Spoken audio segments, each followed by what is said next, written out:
பருப்பு தோசைனாவே ரொம்ப எல்லாருக்கும் பிடிக்கும். எப்பயுமே ரைஸு, உளுந்து அதாவது நெறையா 1 கிலோ ரைஸ் போட்டு 100 உளுந்து போட்டு சாப்பிட்றதெல்லாம் இப்ப எல்லாத்துக்கும் ஹெல்த்தியே கிடையாதுன்னு நான் நெனைக்கிறேன். ஸோ உங்களால முடிஞ்சது கொஞ்சம் துவரம் பருப்பு, கொஞ்சம் கடலப்பருப்பு, கொஞ்சோண்டு உளுந்து, கொஞ்சம் வெந்தயம், கொஞ்சம் ரைஸு, ஒரு 2 பங்கு கூட ரைஸ் எடுத்து வச்சு கொஞ்சம் தோசை சுடுறீங்க அப்டின்னா, அந்த மாரி நீங்க ஊற வச்சு சாப்பிட்டீங்கன்னா ரொம்ப நல்லது. இன்னொரு பக்கம் இந்த தோசைக்கு ரொம்ப முட்டை குழம்பு அந்த மாரி ரொம்ப நல்லாருக்கும்.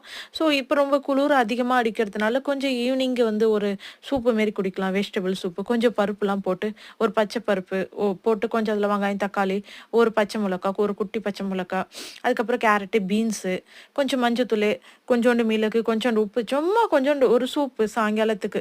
கொஞ்சோண்டு முடிஞ்சா கூட நீங்க அந்த மல்லி போட்டா கூட இன்னும் டேஸ்ட்டா இருக்கும். அந்த மாரி போட்டுட்டு கொஞ்சம் சாப்பிட்டீங்கன்னா, அதுவுமே ரொம்ப ஹெல்த்தி.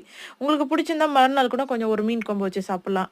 ஸோ நமக்கு எப்படி ரொம்ப ஹெல்த்தியா கொஞ்சம் ரைஸ் வச்சுட்டு ஒரு 2 மீன் வச்சு சாப்பிட்டாலும் அது ரொம்ப ஹெல்த்தி. ஹெல்த்தியா சாப்பிட்டு